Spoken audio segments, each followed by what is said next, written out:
राधे राधे महाराज जी। राधे राधे महाराज जी। महाराज जी, संसार में व्यवहार कैसे करें? बहुत लोग गलत आत्माओं से युक्त हैं, तो उनका संग भी करना पड़ता है। अगर वो पारिवारिक ही हों तो उनसे कैसे संपर्क हाँ, करें? बिल्कुल बिल्कुल नहीं, ये समस्या आपकी बड़ी समस्या है और ये प्रायः कई भक्तों की समस्या रहती है कि वो अपने रिश्ते, अपने संबंधों को कैसे पुष्ट करें।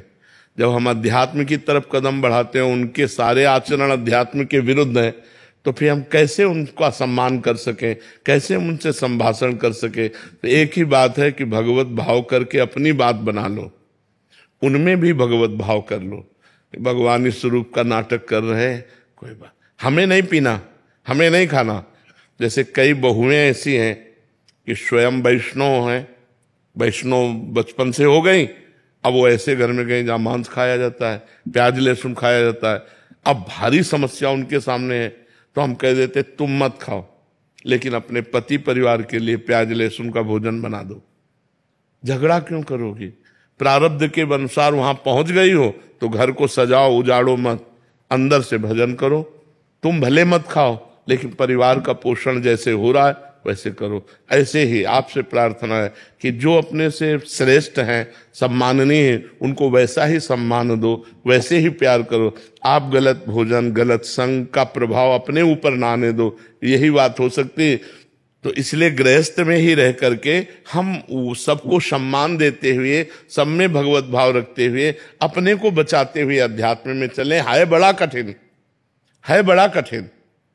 ऐसा नहीं है कि बहुत सरल बात हो, बहुत कठिन है कि जिससे हमारा मन नहीं मिल रहा, जिससे हमारी आदत स्वभाव नहीं मिल रही, और उस आदमी को हमें सम्मान करना है जो हमारे अध्यात्म के एकदम खिलाफ है, और हमें वहां उनके बीच में जाना है, उनसे बात करना है, उनका स्वागत करना है। ये है बहुत कठिन बात, पर करना पड़ेगा, क्योंकि गृहस्थ धर्म में मान लो अपना दामाद है, वो बेटी का है, अगर हम जरा भी कोई कड़वी हरकत करते हैं तो हमारी बेटी पे वो कड़वी हरकत का प्रभाव पड़ेगा। हमें बहुत समझना है, हमें गलत आचरण नहीं करने, हमें अपने अध्यात्म को बचाना है, उनमें भगवत भाव करके व्यवहार करना है, दूसरा कोई उपाय नहीं है।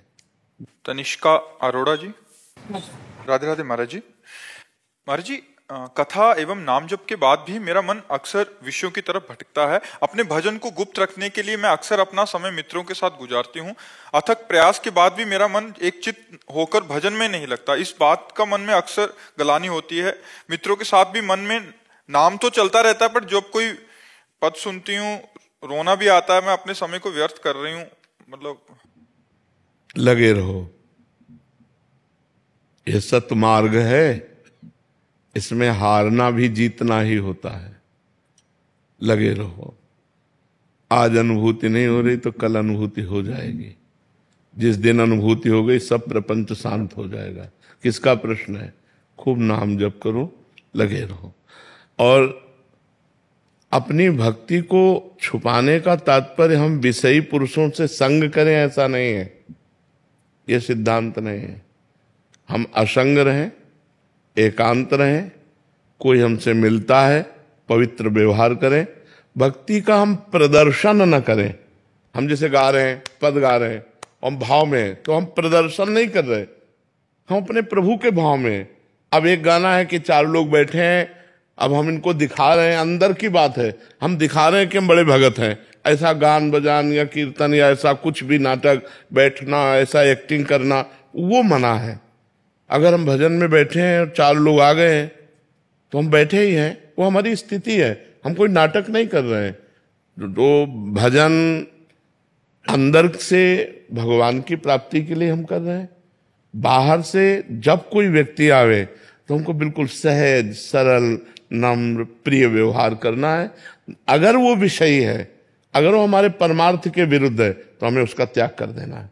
हमें फिर संग नहीं। जाके प्रिय न राम वैदेही तजिए ताहि कोटि बैरी सम यद्यप परम सने। चाहे वो भोजन हो, चाहे वो स्थान हो, चाहे वो व्यक्ति हो, जिसके संग से हमारा भजन छूटे वो हमें प्रिय नहीं हो सकता।